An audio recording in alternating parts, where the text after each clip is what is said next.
¿Qué tal? ¿Cómo le va? ¿Cómo le va? Qué bueno que está con nosotros. Gracias. Bienvenido a una emisión más de Hidalgo Hoy. Me da mucho gusto saludarles. Soy Enrique Lascano y les saludo en nombre de todos los compañeros de este equipo de trabajo. De Miguel Bárcena. Miguel, ¿cómo estás? Enrique, bien, con el gusto de verte y con el gusto de estar nuevamente con la audiencia. Hoy vamos a tener un programa Muy especial, muy interesante. interesante, una mesa de análisis con tres expertos en temas de política, de encuestas, de imagen, Sobre. precisamente para contextualizar el último debate, el segundo debate presidencial. Y bueno, pues sin más ni más, estos son nuestros invitados del día de hoy.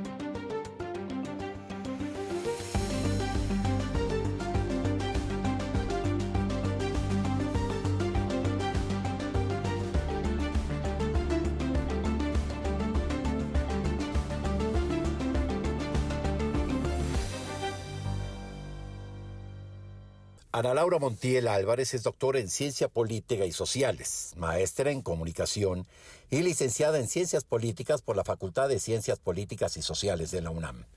Se ha especializado en el estudio y aplicación de la mercadotecnia política, la imagen pública, comunicación digital y mercadotecnia gubernamental. Ha sido asesora de candidatos en campaña y de gobernantes en turno. Es catedrática desde el 2006 y ha impartido múltiples seminarios y diplomados, entre los que destacan los realizados en la UNAM, el ITAM, partidos políticos y diversas universidades en México y otros países. Colabora como analista en medios como Radio Fórmula, El Financiero, Milenio, Cadena Noticias y Azteca Noticias. Es ganadora de los Napolitan Victory Award como Mujer Influyente del Año en la comunicación política en 2021 y 2023. Reconocimiento a mujeres que contribuyen y determinan el rumbo de la comunicación política, y mérito a la excelencia en la enseñanza en 2022, reconocimiento a académicos que impulsan la formación y capacitación de nuevos perfiles interesados en la comunicación política. Actualmente es directora general de Comunicación e Imagen, empresa dedicada a la capacitación y asesoría de políticos. Paul Valdés Cervantes es un destacado consultor y encuestador. Es candidato a doctor en Políticas de Desarrollo de la Universidad de Anáhuac, es maestro en Economía y Gobierno por la misma universidad, licenciado en Ciencias Políticas por la Universidad Autónoma del Estado de México y tiene un diplomado en Mercadotecnia Política por el ITAM y cursó Prospectiva Política y Teoría de Escenarios en la Universidad Iberoamericana. Tiene más de 25 años de experiencia como consultor en opinión pública, evaluaciones gubernamentales y mercadotecnia política. Actualmente es socio director de Parámetro Investigación, empresa especializada en brindar soluciones en opinión pública y mercado. Es miembro activo de diversas asociaciones, entre ellas la Asociación Mexicana de Agencias de Inteligencia de Mercado y Opinión Pública, y columnista en Agencia Cabildo, Milenio, Diario Estado de México, Nuclear Noticias, con Sergio Uceta, y comentarista en Ultra Noticias del Estado de México. Es también profesor de cátedra y asignatura en diversas instituciones educativas de educación superior a nivel licenciatura y posgrado. Jorge Gaviño Ambrís es diputado por el Distrito 6 de Gustavo Amadero en la segunda legislatura del Congreso de la Ciudad de México. Actualmente es diputado independiente. Ha sido delegado en la alcaldía Álvaro Obregón, diputado local en la legislatura de la Asamblea Legislativa del Distrito Federal y en la primera legislatura del ya Congreso de la Ciudad de México. Fue director general de delegaciones de la Profeco, director general del Instituto de Vivienda de la Ciudad de México, subdirector general del ISSSTE, subdirector general de la Lotería Nacional, asesor del director general de Pemex y director general del Sistema de Transporte Colectivo, el Metro.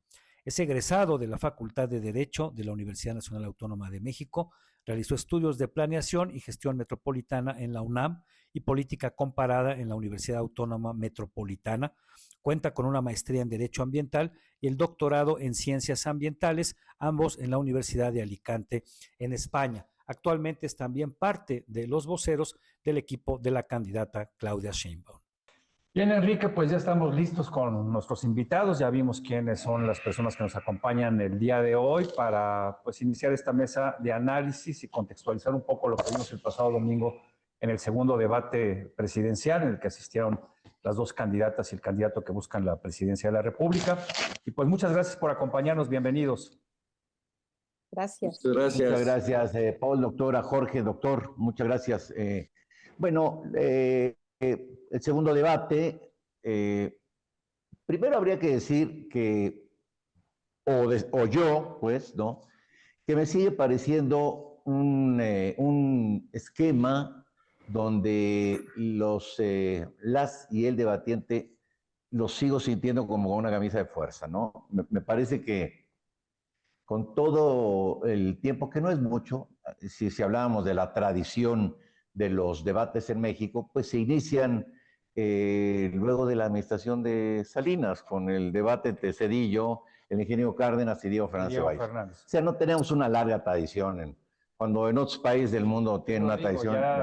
Pero, a ver, pero ya hay una experiencia. Estamos hablando de 30 años. Sí, ya hay una experiencia. 30 años ya. Lo que significa, digamos, lo que significa cinco debates presidenciales. Así es decir, que tampoco son muchos, ¿no? Ahora, coincido contigo, a ver qué dicen nuestros invitados. En realidad, no sé por qué le llamamos debate, porque no hay debate. Es una presentación, es una pasarela de propuestas, de proyectos, obviamente de descalificaciones, pero a diferencia de los debates en Estados Unidos o algunos en Europa, pues el formato no es para mí el adecuado. Empezaríamos contigo, querido Jorge Gaviño, tú que estás en el equipo de la doctora Sheinbaum, y no sé si tú participaste también en las negociaciones entre los partidos y el INE para definir precisamente el formato y cuál iba a ser la forma en que se iba a desarrollar.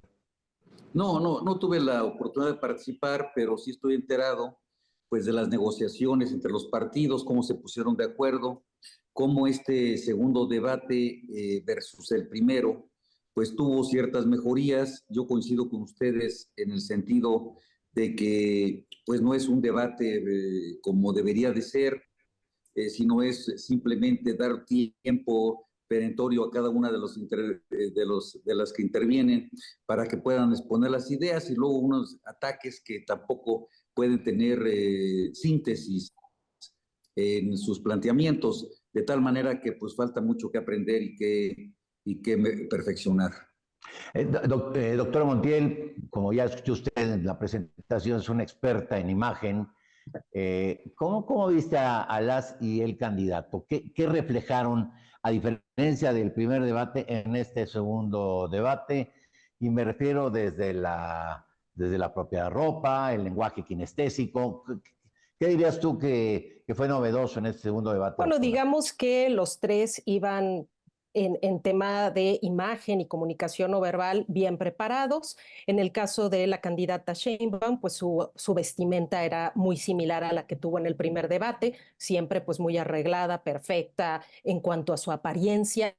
Se veía muy bien, muy segura, aunque bueno, la dinámica del debate fue diferente. En el caso de la candidata Gálvez, pues me parece que fue mucho más acertado en esta ocasión quitarle el saco y dejarla con la vestimenta típica que ella acostumbra. ¿Por qué? Porque se sentía mucho más cómoda, mucho más libre, mucho más ella, y eso le permitió desarrollar un debate y tener una exposición mucho más fluida. Entonces, en ese sentido, me parece que la vestimenta de las dos es correcta, y en el caso del candidato Maínez, pues fue exactamente igual que la primera vez. El mismo saco, la misma camisa, y los dos con un buen desarrollo en cuanto a su comunicación no verbal. Me parece que analizando a cada uno, pero en términos generales yo diría que este debate fue mucho mejor basado en la experiencia del primero. Ahora, doctora, ¿cuál sería tu opinión sobre el diseño del set, ¿no? Estos atriles en donde están separados, que desafortunadamente no se ve, no hay contacto visual entre ellos? De hecho, la doctora evitó en todo momento, la doctora Sheinbaum, tener un contacto o voltear hacia los demás. ¿Consideras que ayuda este esquema, o sería mejor una mesa redonda, en donde lo vimos, por ejemplo, hace el debate en la Ciudad de México, claro, entre Clara Brugada, Taboada y Chertorivsky, que les permitió pues tener una interacción mucho más directa?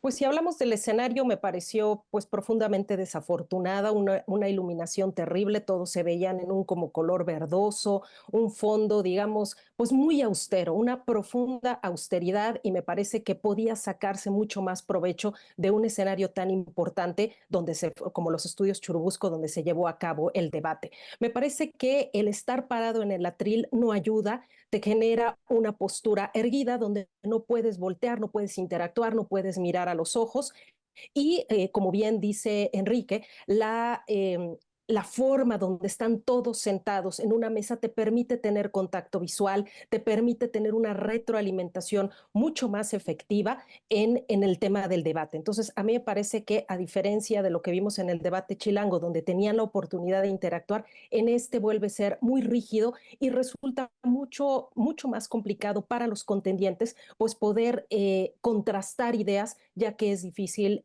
mirar a los ojos a los otros oponentes. Doctor, bueno, candidato a doctor, maestro, experto en temas de políticas de desarrollo, consultor, encuestador. Tus primeras impresiones sobre lo que vimos el domingo. Mira, en primer lugar, señalar que, como ya lo hemos comentado, los debates en sí mismos no son definitorios en el curso de las campañas, pero son, por supuesto, muy importantes para conocer pues el perfil, conocer las respuestas, incluso las reacciones y las emociones de los candidatos y candidatas. Me parece que sí nos deja una muy buena lección en relación al primer debate. Me parece que se avanzó. Evidentemente el formato quizás no ayuda a que sea una confrontación directa, pero sí hay un avance, por ejemplo, de Xóchitl Gálvez, que se ve mucho más suelta, con pues un desenvolvimiento mucho más auténtica en realidad. O sea, incluso hay pasajes donde ella no lee y se ve que pues está realmente actuando como es, ¿no? Como es ella, y creo que eso le da pues puntos positivos. Claudia Sheinbaum, pues me parece que está igualmente, pues muy, bueno, como la puntera de la campaña, pues está obligada a asistir a los debates y se ve que no está cómoda del todo con esa posición.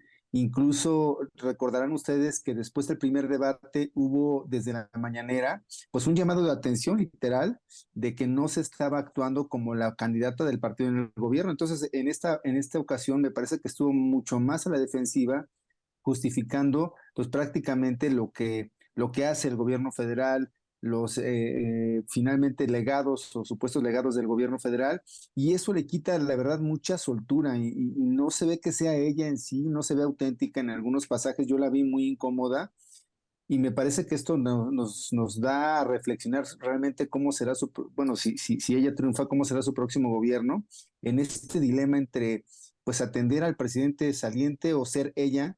Y creo que ahí hay una gran interrogante realmente de quién será o quién es realmente Claudia Sheinbaum.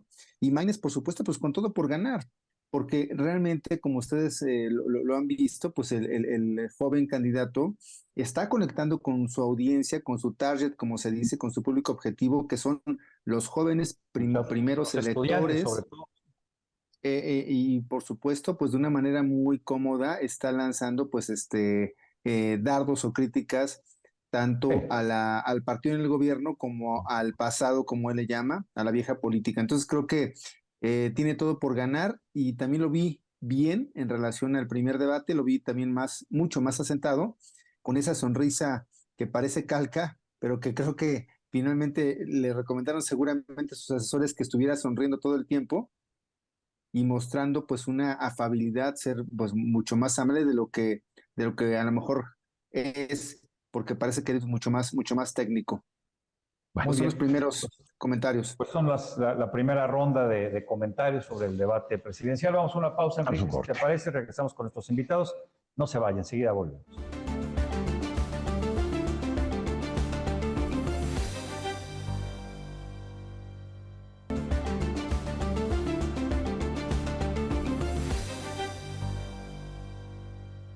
Bueno, ya estamos de nueva cuenta en esta emisión, donde tenemos tres invitados que nos van a ayudar a entender el debate de este pasado domingo. Jorge, ¿te gustó tu candidata? Es decir, a ver, más allá del tema lógico de conectar con ella, ¿no? O de apoyar, ¿qué te gustó y qué crees que le faltó a la mejor en este debate a la doctora? Y te lo pregunto por una cosa. El debate pasado, en espacios mediáticos, pues en la mayoría y en la prensa, se habló de que había ganado la doctora Sheinbaum. En este debate parece que se inclinan por Xóchitl Gálvez. ¿Tú qué dirías con base en tu experiencia política, Jorge? Sobre todo en cuanto al tema de las propuestas, ¿no? Sí, bueno, en primer lugar, coincidir con ustedes en el sentido de que, que un debate pues no mueve las preferencias, es mínimo lo que se mueve. La experiencia nos ha enseñado que después de los debates se gane o se pierde, prácticamente no se mueven las preferencias. Pocos puntos, no hay mucha situación. Sí te da conocimiento, sobre todo, por ejemplo, en el caso de Maines, pues sí le dio un conocimiento nacional que no tenía, pero finalmente las preferencias, pues es como una burbuja, sube y luego otra vez como que se acomoda. Yo no espero que haya mucho movimiento después de este debate. Sin embargo, sí señalar que yo afirmo que el debate lo ganó la doctora Claudia Sheinbaum. ¿Por qué motivo? Porque al margen de los vestimentas, de la iluminación, de las posturas, de que si estaban bien plantados o no, habría que revisar de fondo lo que, lo que dijeron, es decir, las propuestas básicas, la oferta política, la oferta administrativa que está haciendo en un momento determinado él o la que aspira a ser presidenta o presidente de la República. Yo pongo un ejemplo de tres situaciones. Todos los argumentos que dijo la doctora están cuantificados, o sea, hay un equipo de trabajo atrás en el cuarto de propuestas de guerra que le llaman, pues analizando lo que vamos a proponer como gobierno, porque no podemos proponer situaciones como ocurrencias, como sí lo hace Xóchitl Gálvez. Tres botones de muestra. Le pregunta Maines a Xóchitl Gálvez que si va a apoyar el tema de las 40 horas, y ella dice sí, pero siempre y cuando se le den apoyo a los empresarios. Empresarios, sí. O sea, eso y nada es nada, porque a ver, ¿qué tipo de apoyos, con donación de impuestos, qué son los apoyos que va a dar el gobierno para que ella pueda aceptar, proponer, junto con Maines, el tema de las 40 horas laborales? Eso entonces da una muestra de la frivolidad de las propuestas. Otra, oye, pues ahí tenemos el lago de Texcoco para llenarlo de agua y tenemos un almacenamiento. Pues esto evidentemente es una ocurrencia que seguramente se lo dijo o un mal asesor que no conoce de esto, de los temas hídricos, y bueno, esto desde luego la doctora Claudia Sheinbaum nunca lo haría, porque las propuestas que están dadas son perfectamente bien verificadas y cuantificadas. Otro de los ejemplos que pondría es el tema de que no va a cobrar impuestos a todos aquellos que ganen 15,000 pesos o menos. Bueno, esto... Pues entonces no le van a cobrar impuestos a nadie casi, ¿no?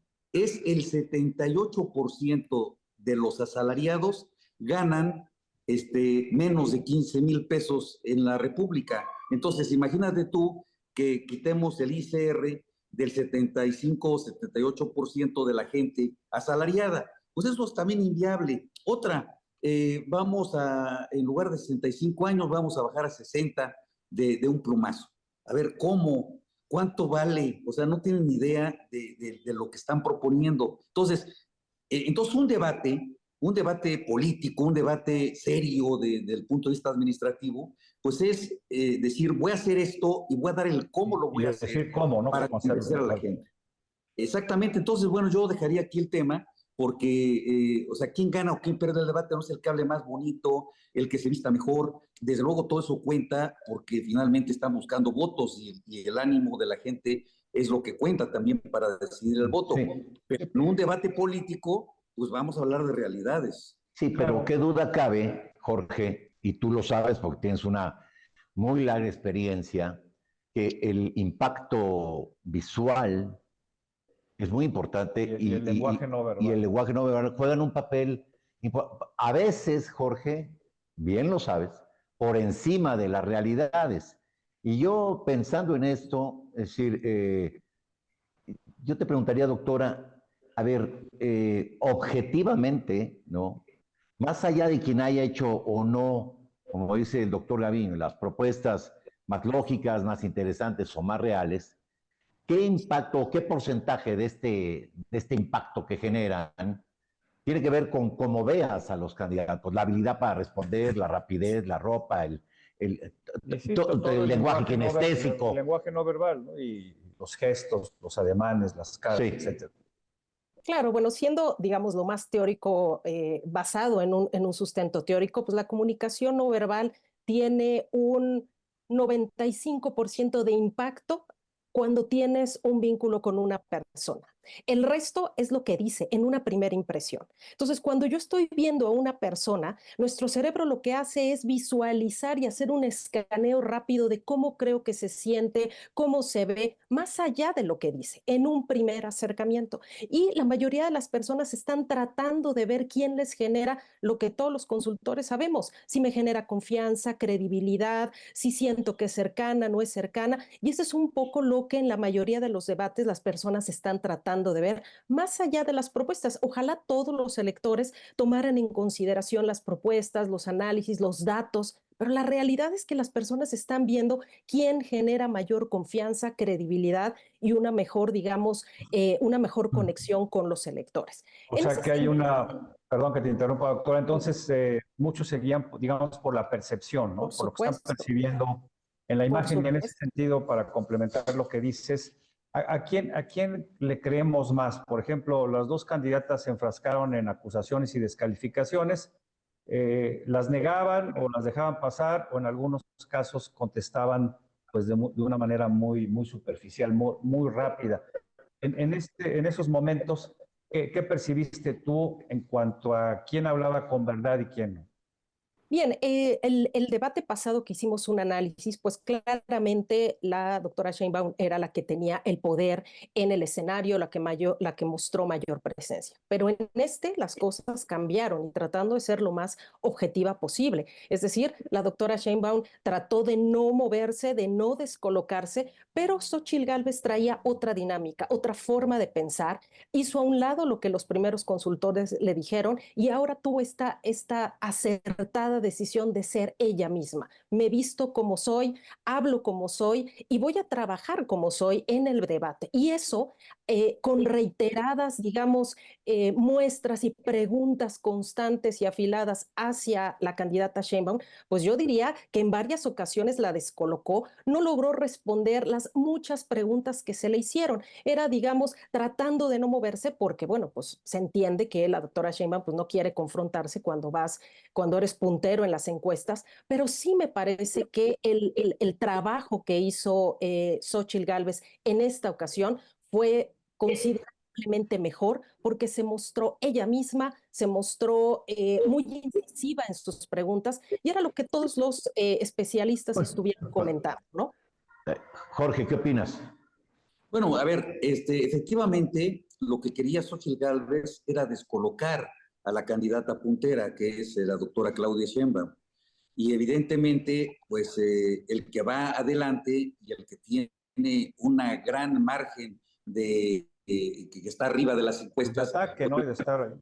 evidentemente no va a caer en una situación que la puede llevar a descolocarse y a perder el tiempo en un debate. Porque miren, por ejemplo, una de las acusaciones que le hacen a la doctora Claudia Sheinbaum es el tema de una casa que obtuvo comprándola y que luego para regularizar se va a una prescripción positiva.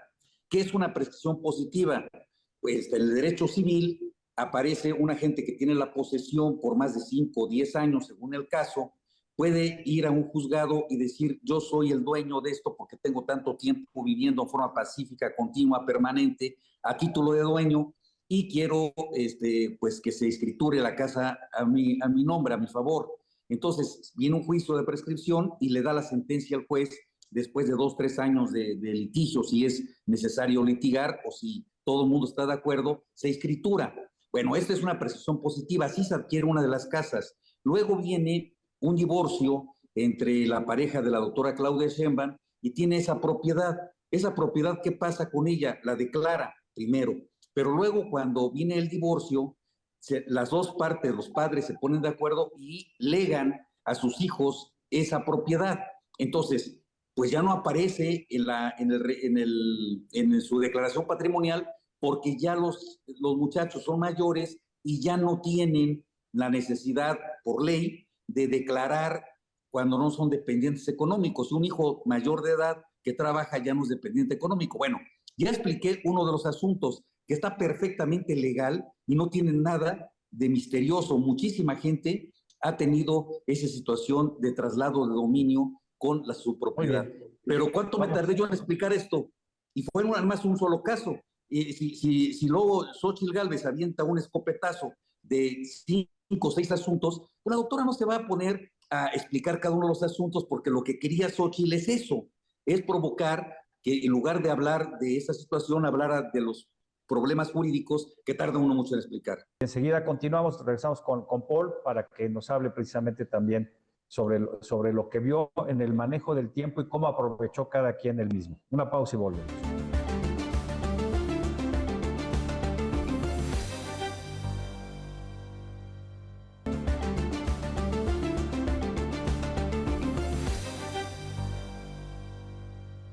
Ya estamos de nueva cuenta con usted.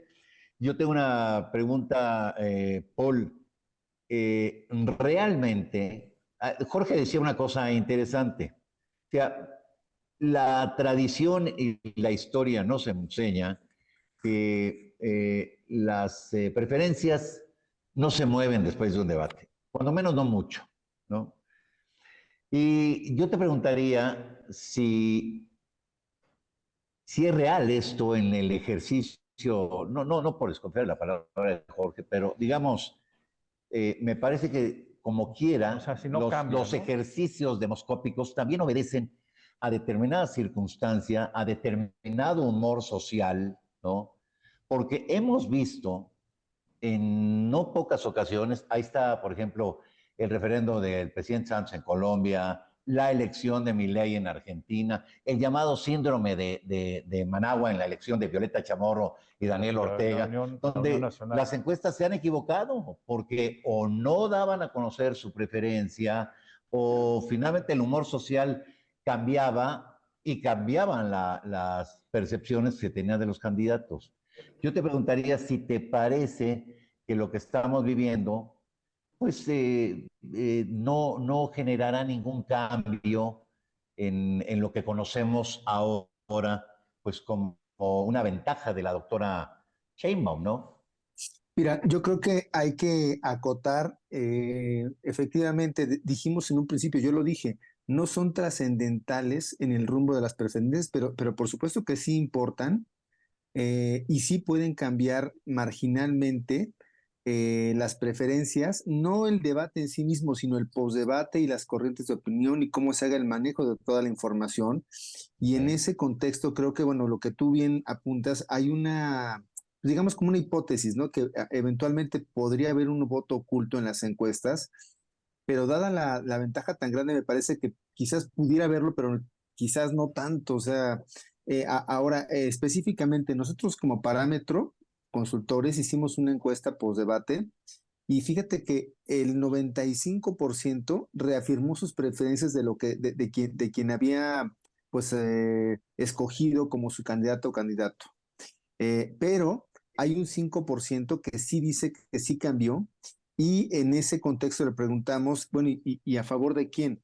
Y hay una mayoría que de ese 5% marginal que lo hace a favor de Xóchitl Gálvez. Entonces, bueno, en general podríamos decir que sí hay un efecto en las campañas, pero este es marginal y que definitivamente en este caso, pues la beneficiaria de ese cambio marginal, pues es Xóchitl Gálvez, que no le alcanza en este momento, por supuesto, no, pero sí es importante destacar que nos encontramos, decíamos, en un contexto donde hablamos de la famosa disonancia cognitiva. Estamos viendo el debate en función de los lentes que tenemos.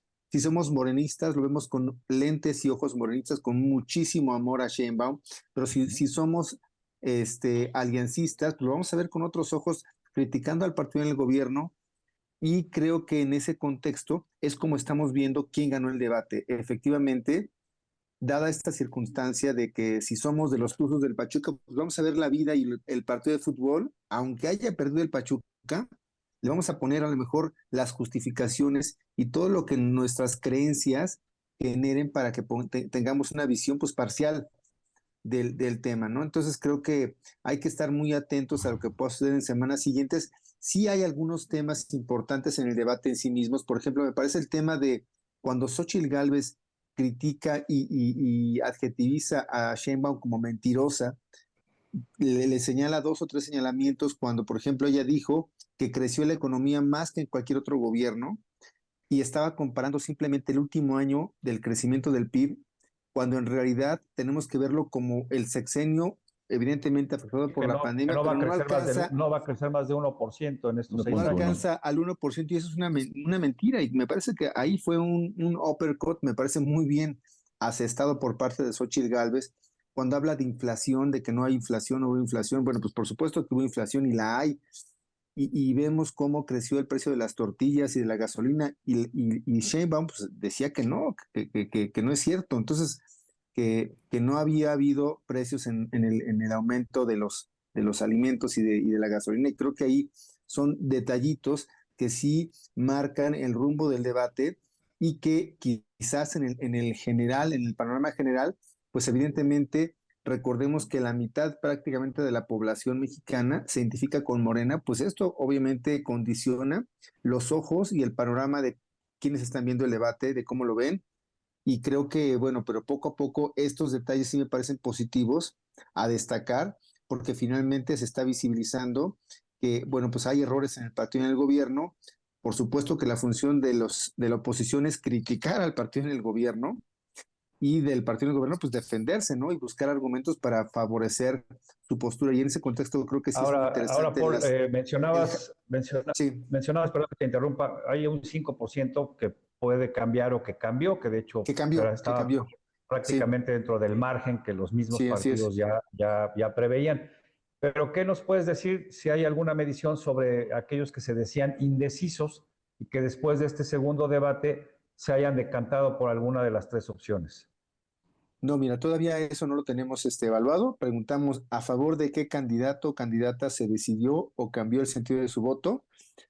De ese 5%, Xóchitl Gálvez, el 2.3%, Sheinbaum, 0.8%, y Álvarez Maínez, 1.6%. Entonces estamos viendo que prácticamente el 40-45% se decanta por Sheinbaum, un 20-25% por Álvarez Maínez, y ese es básicamente lo que vemos tras este debate, pero sí destacar que, insisto, estamos viendo el debate con los ojos, y tú lo ves, por ejemplo, también en la comentocracia, en los postdebates, en los programas que se están dando en este momento, pues hay quienes apuestan por las Chivas y quienes apuestan por la América o por Morena y por la Alianza, y cada quien ve de una forma parcial, con sus creencias, con sus valores, con su ideología, quién ganó el debate. Entonces creo que sí hay Por eso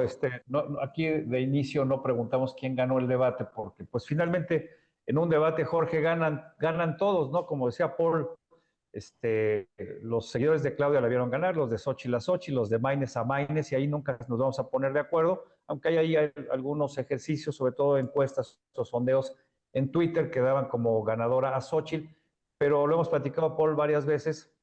En Twitter, por la composición de los usuarios, generalmente Xóchitl o la Alianza tienen mejores números que Morena, López Obrador, y en este caso Claudia Sheinbaum. Ahora, Jorge, con respecto al tiempo, ¿consideras que lo administró bien la doctora? Porque precisamente ante tal ataque tuvo que estarse, pues si no defendiendo, sí replegándose, y eso le quitó tiempo literalmente porque fue la que más pronto se lo terminó. Mira, En todo lo primero yo diría que nosotros revisamos desde luego todas las encuestas porque son instrumentos, aunque sean inclusive mandadas a hacer por el contrario, nos interesa conocer el método y su resultado. Y nosotros hacemos un estudio muy cuidadoso de todo lo que están encuestando las casas encuestadoras y vamos haciendo un análisis de cómo se están moviendo las cosas, porque finalmente es un instrumento científico que nos puede servir para tomar decisiones. Y lo que yo podría decirte es de que, bueno, hay varias encuestas que le dan el triunfo a la doctora, pero ¿qué pasó en el primer debate? En el primer debate la mayoría de las encuestadoras dieron el triunfo a la doctora Claudia Sheinbaum, muy pocas a Xóchitl Gálvez, pero luego en los postdebates vimos, por ejemplo, a varios comunicadores que unánimemente daban el triunfo a la doctora y a los pocos días lo que decían, bueno, yo sí dije que ganó el debate por tales motivos, pero lo que les quiero decir es de que lo que está en riesgo es la democracia. Y entonces el postdebate se convierte en una propaganda política, evidentemente, que tratan de pues llevar al elector a cierta cancha. Entonces, bueno, yo lo que...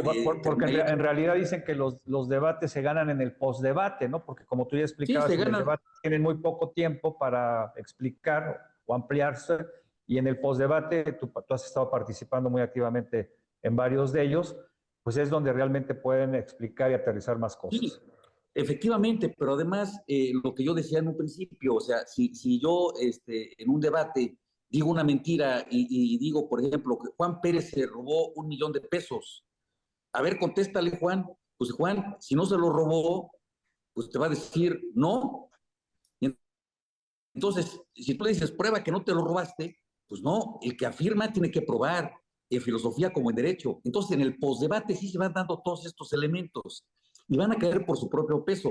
Ahorita yo leía un Twitter de Xóchitl Gálvez que hace una acusación que de los hijos, de la abuela, de no sé cuánta cosa, de la candidata contraria, y está... Los Panama Papers. Sí, y una serie de situaciones que se van a tener que aclarar en el momento que sea, y esto va también a decantar las acusaciones. Bueno, ahora la pregunta que tú hacías, el tema del tiempo, cómo se administró. Yo creo que la doctora Claudia Sheinbaum administró perfectamente su tiempo. Si vemos a Xóchitl Gálvez, siempre le sobraba tiempo. Y yo diría, no le sobraba tiempo, sino que lo que faltaban es ideas. Y lo digo con honestidad, porque si vemos las propuestas que ella hacía, no resisten la prueba de ácido. O sea, veamos una por una, como las que ya señalé, las 4 que ya señalé, pero todas las demás son también así sin fundamento, que se puedan, en un debate serio, en donde diga, a ver, el agua, ¿qué vas a hacer con el agua? No habló, por ejemplo, de las bocas de tormenta, no habló de las plantas potabilizadoras, no habló del tema de los drenajes y agua, no habló de cómo se va a controlar el agua de la agricultura, cómo vamos a gestionar el agua a contexto nacional, qué vamos a hacer con el cambio climático. O sea, realmente una situación lógica, científica, que pudiera realmente convertirse en una propuesta de Estado, pero no es así. Habló del agua sucia, Jorge. Sí. Si nos bueno, habló del agua y decía, llevaba su botellita. vamos decía a que por notario. Sí. Vamos a la pausa y regresamos al bloque final con las conclusiones. Muy interesante la charla con los tres, ha ido muy rápido el programa, sí, Enrique, pero enseguida volvemos, no se vaya.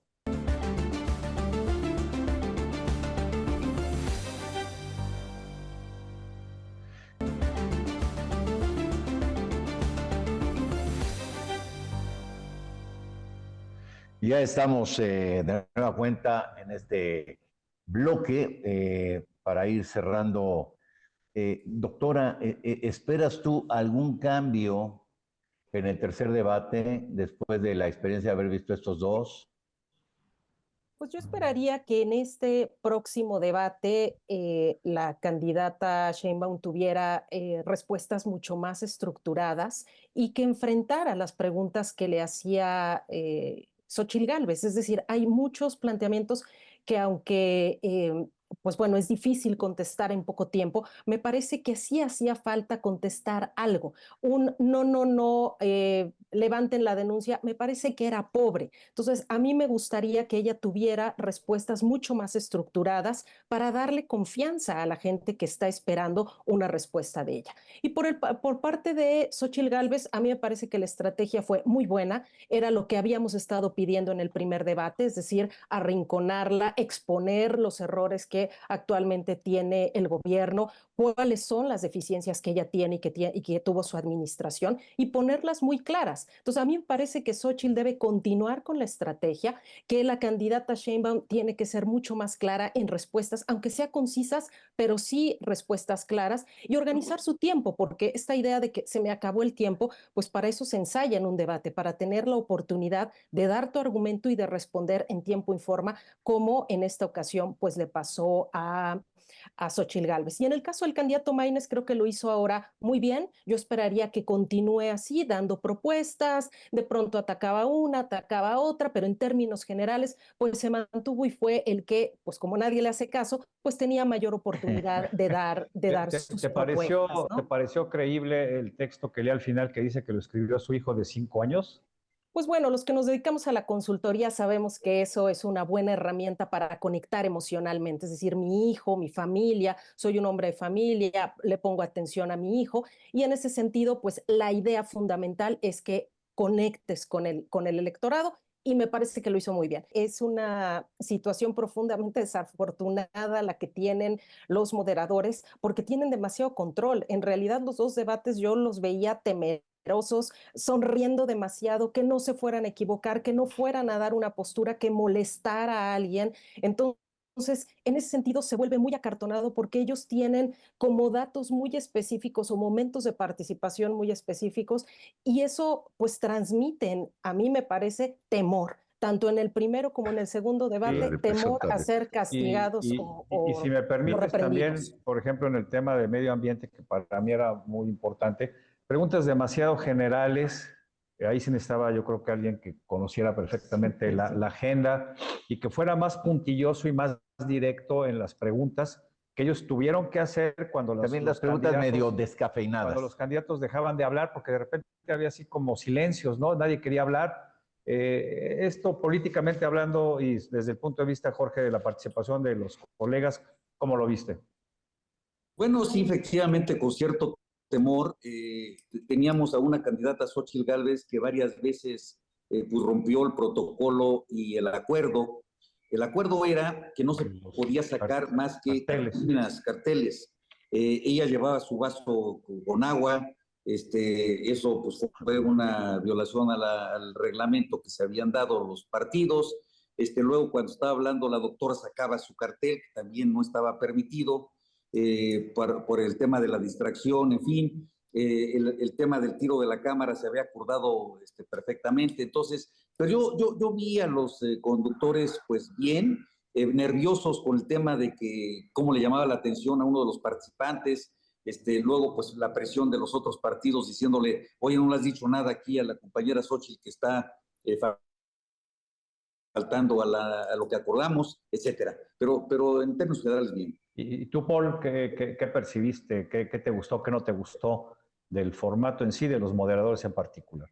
Mira, el moderador es como el árbitro. Un buen árbitro en un partido de fútbol o de cualquier deporte tiene que dejar que el actor principal pues sean los jugadores. Entonces creo El que, juego fluya. Que diga, juegue. exactamente, que modere, que fluya, ¿no? Entonces creo que sí los vi un poco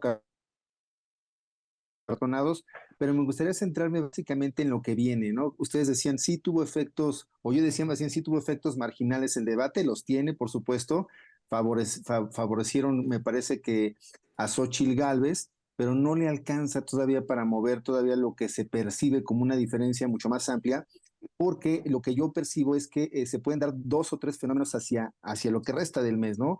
Número uno, identificar si va a haber un voto diferenciado, porque estamos viendo en algunas, bueno, pues muchas elecciones se van a dar de forma concurrente la elección de presidente municipal, diputado local, federal, senador y presidente de la República. Gobernador en notas. Y exactamente, entonces aquí Xóchitl Gálvez está muy, muy lejana, cuando a lo mejor en las elecciones municipales están empatados y ella está a 15, 20 puntos. Entonces algo está sucediendo, quizás por eso la estrategia de ahora sí presentarse como la candidata, orgullosa o no, de representar a PAN, PRI, PRD y a muchos mexicanos más. Creo que hay un error en su campaña, porque en un principio ya se vendió como no militante, como no partidista y como buscando finalmente al elector apartidista, pero no. el argot, como lo sabemos de campañas, te dice que primero tienes que afianzar tu base partidista y luego ya buscar a los apartidistas. Entonces creo que ahí, no sé si le dé tiempo ahora de enamorar otra vez en tan poco tiempo a los panistas, priistas y perredistas. Y por otro lado, si hay voto oculto o no en las encuestas, ¿no? Que se ha hablado mucho, ver qué tanto puede ser ese margen, como sucedió en el Estado de México, recordemos, hubo pues definitivamente una ventaja que se cantaba como una elección ya prácticamente abierta de Hasta más de de 20, 30 puntos 25 y ganó por puntos, 7, ¿no? y al final Cinco, fueron 7 seis, u 8. No, y 5. si nos vamos más atrás, por ejemplo, en el caso de Peña Nieto, siempre llevó una ventaja de más de 2 dígitos. Se hablaba de que iba a ganar por 16 Claro, puntos. pero López Obrador, que venía en tercer lugar, cerró muy bien y la ventaja fueron 7 puntos. Si mal no recuerdo. Más de 4 millones de votos. Pero Yo lo aquí hay que un creo, elemento, brevemente, un elemento que no vimos en el EDOMEX. MC y Maynes. Maynes crecerá porque ha tenido buenas participaciones, porque tiene un segmento muy focalizado en los jóvenes y definitivamente está haciendo bien las cosas y Pero las está evidentemente pues haciendo bien podrá para mantener dividir el el registro del voto partido, porque no les alcanza para más. y dividir el voto opositor a Morena. yo nada más Nos queda una comentaría, última intervención de un minuto y medio. nada más comentaría o pondría ahí en la mesa para el minuto final de reflexiones de cada uno un elemento. Me parece que hoy las elecciones del interior del país van a repercutir en las elecciones para la presidencia de la República, cuando generalmente ha sido al revés, Miguel. De las elecciones grandes hay un impacto hacia. A mí me parece que ahora estas elecciones en varios estados de la República van a tener un impacto en la elección presidencial. Y además En fin. porque se está cerrando el tema de las encuestas, se está cerrando el tema de Morelos, de Veracruz, en fin. Pero bueno, para concluir, Jorge, ¿qué esperas de lo que queda de las campañas? Ya nos quedan unos cuantos días y sobre todo el tercer debate. En un minuto, por favor. Bueno, pues básicamente vamos ganando nosotros todas las encuestas, todas absolutamente las encuestas de preferencia electoral. Algunas con más puntos, algunas con más de 3 dígitos. Y lo que esperamos es de que esta brecha se siga abriendo. En los últimos días se ha venido abriendo, no tanto por el crecimiento de la doctora Claudia Sheinbaum, sino porque cayó algunos puntos en varias encuestas Xóchitl Gálvez, y nosotros pensamos que esto va a seguir ocurriendo. Ahorita en este momento estoy revisando las encuestas de lo que fue el debate, y el Universal, Milenio, Massey-Poll, Trichurch, todas ellas nos dan el gane en el debate. Habría que revisar todas las demás, pero estas de entrada dicen que la doctora Claudia Sheinbaum ganó el debate. Vamos a ver ahora cómo se va midiendo el postdebate, y en los próximos 3, 4 días tendremos las mediciones concretas. Pues muy bien. Doctora. Bueno, pues Sí. fue un debate muy ilustrativo, profundamente ilustrativo, para conocer las habilidades y talentos que Xóchitl Gálvez no había mostrado en un debate. Entonces me parece que fue, digamos, revelador el desempeño que ella tuvo, y ojalá lo pueda continuar en el próximo debate y las dos sigan, digamos, preparadas para mostrar sus propuestas y su postura y su personalidad a los electores que al final toman la decisión sobre quién van a emitir su voto. Muy bien. Sí, miren, viene lo más interesante, es el cierre de las campañas. De acuerdo a nuestras estadísticas, hay entre un 25 y 30% que decide hacia las últimas 2 semanas de la campaña. Incluso hay quienes deciden en los últimos días, el mismo día de la jornada electoral. Entonces habrá que ver cómo se va dando esta nueva tónica. Parece que Xóchitl Gálvez sí tuvo un respiro, un tanque de oxígeno en su campaña que sí parecía muy lejana y ya muy distante. Creo que en general, decíamos, pues la tónica sigue marcando como puntera, por supuesto, a Sheinbaum, por la propia narrativa, por su propia estructura territorial. Habrá que ver cómo cierran, y definitivamente, pues Maynes, si crece, pues va a dividir el voto opositor a Morena, y esa es una de las interrogantes que veremos en las próximas semanas. Oye, y que ya, por cierto, a Maynes ya le quitaron el Álvarez, ¿no? Ya no tiene paternidad, ¿no? Ahora ya se fueron con el Sí, Maynes. chicos, Por el jingle. Es más chiquito, más pegajoso. Exacto. Más pegajoso. Exacto. Pues así llegamos al final, Enrique. Muchas Hemos gracias. estado en las últimas semanas hablando aquí en este espacio con la presidenta del Instituto Electoral del Estado de Hidalgo, hemos hablado con el presidente del Tribunal Electoral, con personal de la Fiscalía Especial, y bueno, pues ahora muchas gracias a ustedes para seguir ilustrando y compartiendo a la gente pues todos estos detalles tan importantes de la elección del próximo 2 de junio. Pues yo le agradezco, y usted los conoce, Jorge Gaviño, el doctor Jorge Gaviño. Jorge, te mando un abrazo. Gracias siempre Saludos, por Jorge. tu disposición a platicar con nosotros. Un honor, Ahora, muchas muchísimas gracias y gracias a mis compañeros. Muchas Gracias. gracias. Doctora Ana Laura Montiel Álvarez, gracias. Las grandes expertas en imagen en México. Y el maestro doctorante Paul Valdés. Gracias, Paul. Muchas Muchísimas gracias. Saludos, muchas gracias. Y así llegamos al final de este espacio. Muchas gracias por habernos acompañado en este programa especial de Temas y Más Temas, con el análisis del segundo debate presidencial entre las candidatas y el candidato. Gracias, Miguel. Enrique, un gusto. Gracias Un gusto por y un acompañarnos. gusto estar con ustedes. Hasta la próxima.